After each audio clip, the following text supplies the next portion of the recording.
Assalamualaikum warahmatullahi wabarakatuh. Halo anak-anak kelas 6, apa kabar? Semoga kalian dalam keadaan sehat ya. Sebelum mulai belajar, mari kita berdoa terlebih dahulu. Berdoa dimulai. Berdoa selesai.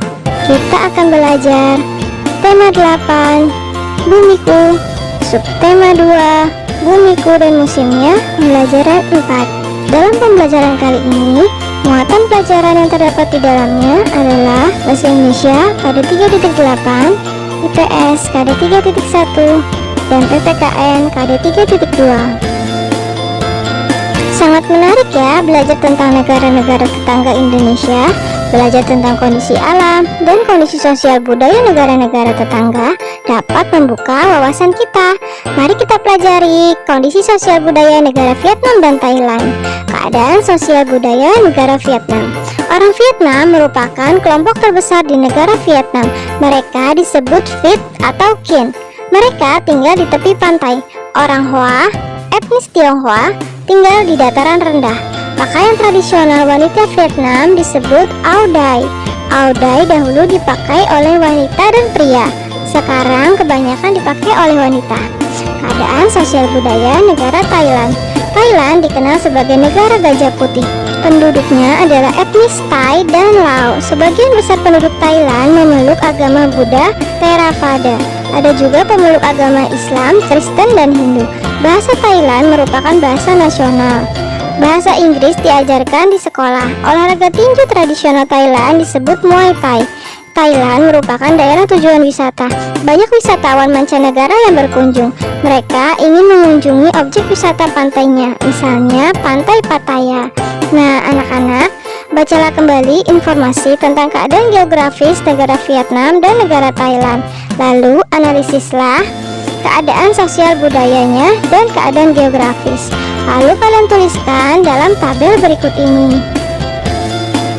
Tuliskan jawabannya pada buku latihan tematik kalian. Dan jangan lupa kirimkan jawabannya kepada guru kalian.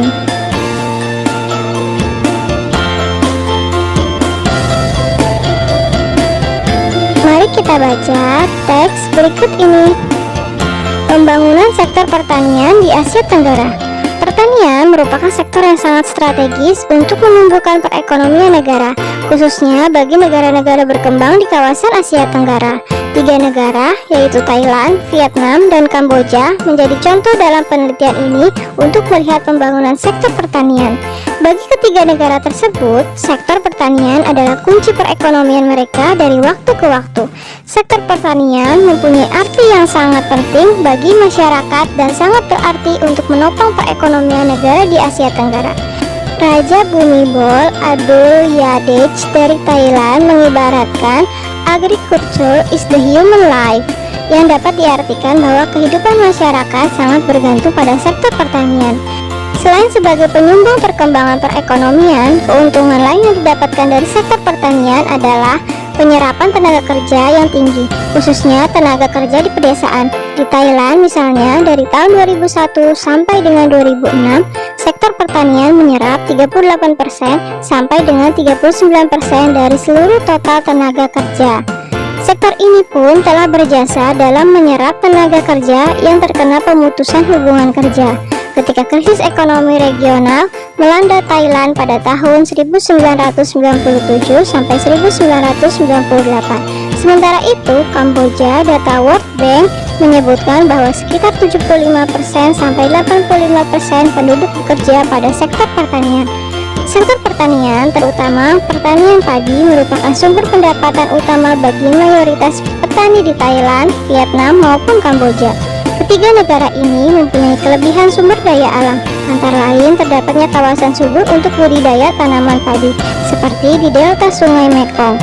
Sebagai penghasil beras yang utama, kawasan delta Mekong ini seringkali disebut sebagai rice bowl. Produksi pertanian di negara-negara yang termasuk dalam kawasan Das Mekong menjadi andalan utama untuk mencukupi kebutuhan penduduknya dan juga untuk ekspor. Saat ini, Thailand adalah produsen beras pertama terbesar di dunia yang diikuti oleh Vietnam. Walaupun Thailand, Vietnam, dan Kamboja dikenal sebagai negara-negara pengekspor beras, tetapi fluktuasi produksi beras tetap saja mereka alami. Di Vietnam dan Kamboja sebagai contoh, produksi beras sampai menurun ke level terendah ketika kedua negara ini masing-masing mengalami perang saudara. Perang telah membuat rusaknya lahan pertanian dan infrastruktur penunjang, seperti saluran irigasi. Setelah perang berakhir, produksi beras perlahan pulih dan bangkit. Dari teks tersebut, kita dapat identifikasi gagasan utamanya adalah pertanian merupakan sektor yang sangat strategis untuk menumbuhkan perekonomian negara, khususnya bagi negara-negara berkembang di kawasan Asia Tenggara. Dan 3 kata kunci gagasan pendukungnya adalah pertanian, perekonomian, Thailand, Vietnam, dan Kamboja.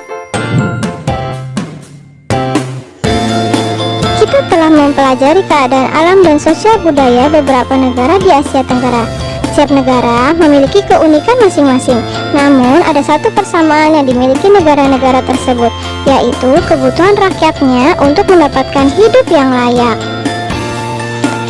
Undang-Undang Dasar Negara Republik Indonesia tahun 1945 menyatakan bahwa warga negara Indonesia berhak untuk mendapatkan penghidupan yang layak.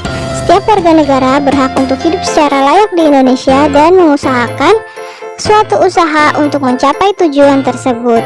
Ini tercantum dalam pasal 27 ayat 2. Pesan yang terdapat dalam pasal tersebut adalah bahwa negara melindungi setiap warga negara untuk mendapat kehidupan yang lebih baik. Negara juga menyediakan fasilitas-fasilitas yang diperlukan agar warga negara mampu bekerja sesuai kemampuan warga negara, seperti peraturan perundangan, fasilitas, infrastruktur, dan lain sebagainya. Warga negara juga punya hak yang asasi untuk hidup yang layak bagi kemanusiaan.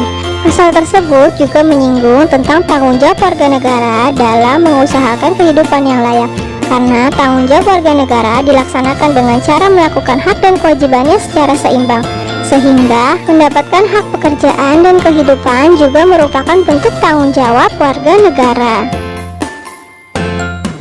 Kegiatan-kegiatan yang dilakukan oleh warga negara sebagai perwujudan tanggung jawabnya untuk mendapatkan kehidupan yang layak, contohnya bekerja dengan sungguh-sungguh, mengikuti diklat kerja, mendapatkan sistem pengupahan yang baik, dan menaati peraturan yang ada.